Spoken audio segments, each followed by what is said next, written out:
लगातार चलत रही चोरी की घटना हुई। चोरी की घटना में हाईटेक चोरी के मामला में पुलिस 3 लोगों ने गिरफ्तार करे। दुर्ग निवासी 3 लोगों ने गिरफ्तार करे के साथ ही पुलिस जांच में जुटी। सब जांच में जुटे के बाद पूरा 100% चोरी के मामला बरामद करे। एक पुलिस के बड़े कामयाबी है। जोहार सेकंड न्यूज, मैं उपेंद्र कुमार साहू।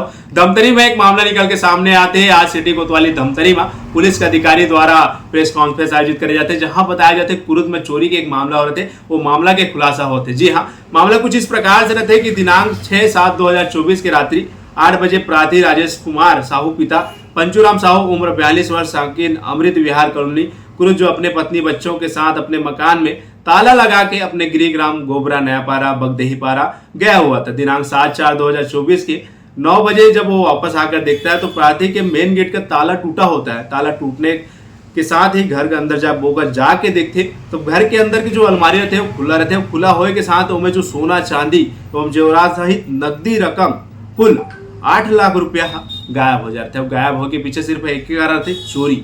अब चोरी की घटना ला अंजाम दे के जिन अपराधी रहते हैं पुलिस गिरफ्तार करे। पुलिस के मामला की रिपोर्ट राजेश साहू कुरुद थाना में दर्ज कराते। थाना में दर्ज कराए के बाद पुलिस मामला के जांच में जुटते। मामला के जांच में जुटे के दौरान मुखबिर से सूचना मिलते। सूचना मिले के साथ फुटेज तकनीकी सबो प्रकार के एन प्रेन सबो जांच पड़ताल करे जाते हैं। जांच पड़ताल करे के साथ ही पूरा साक्ष्य मन के अवलोकन करे जाते।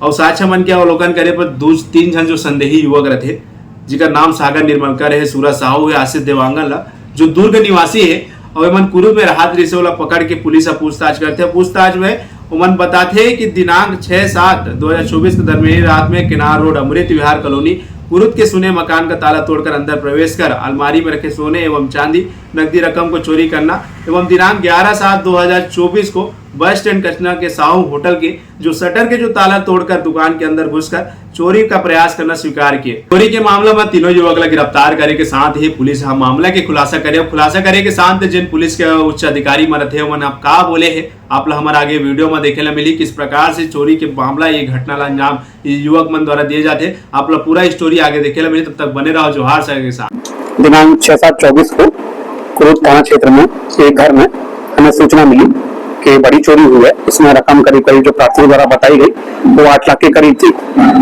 उसके बाद में हमारी टीम द्वारा लगातार पता तलाश की जा रही थी और करीब करीब 17-18 दिन लगातार मेहनत करने के बाद में सैकड़ों सीसीटीवी देखने के बाद में इसमें हमारी टीम महाराष्ट्र भी गई, यूपी भी गई, नोएडा भी गई, हरियाणा भी गई, दिल्ली भी गई। जब इन सब जगह से पतासाजी हुई तो पूरा खुलासा हुआ और इसमें अभी वर्तमान में हमारे पास 3 आरोपी गिरफ्तार हैं और करीब करीब हमें जो रकम है जितनी भी चोरी हुई थी जितनी सामग्री हमें पूरी मिल चुकी है, प्राप्त हो गई है। इसको हमें जब्ती में लिया हुआ है।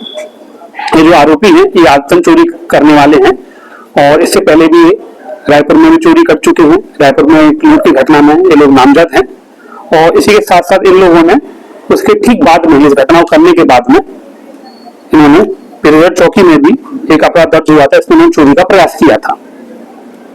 तो ये तीनों लगातार चोरी कर रहे थे और इसको हमारी टीम ने काफी मेहनत मशक्कत के बाद में पकड़ा है। तो जिले के लिए रकम की दृष्टि से उतनी बड़ी उपलब्धि नहीं है, परंतु जिस प्रकार से इन लोगों को पकड़ा गया है और जिस प्रकार से इन लोगों का पूरा का इतिहास है उसके हिसाब से हमारे पास ये बहुत बड़ी उपलब्धि है। हाँ, इन्होंने ब्रिजेट चौकी में एक अपराध दर्ज हुआ है जहाँ पर प्रयास किया था। शहर में उन्होंने चोरी नहीं करी है। ये लोग जो अधिकतर सक्रिय रहे हैं रायपुर जिले में, गरियाबंद में और जिसका जो बॉर्डर वाला क्षेत्र है उसमें अधिकतर सक्रिय रहे हैं। कैसे पहुंची पुलिस? इसमें हमें तकनीकी माध्यम से हमें पता लगा और इसमें हमने सैकड़ों सीसीटीवी देखे, कई कई दिनों तक घंटों तक देखते रहे। अगर हमने मुखबिर भी लगाया हुआ था तो सभी लोगों का तालमेल बिठाया तब जाके निष्कर्ष पर पहुंचे कि यही लोग चोर हैं।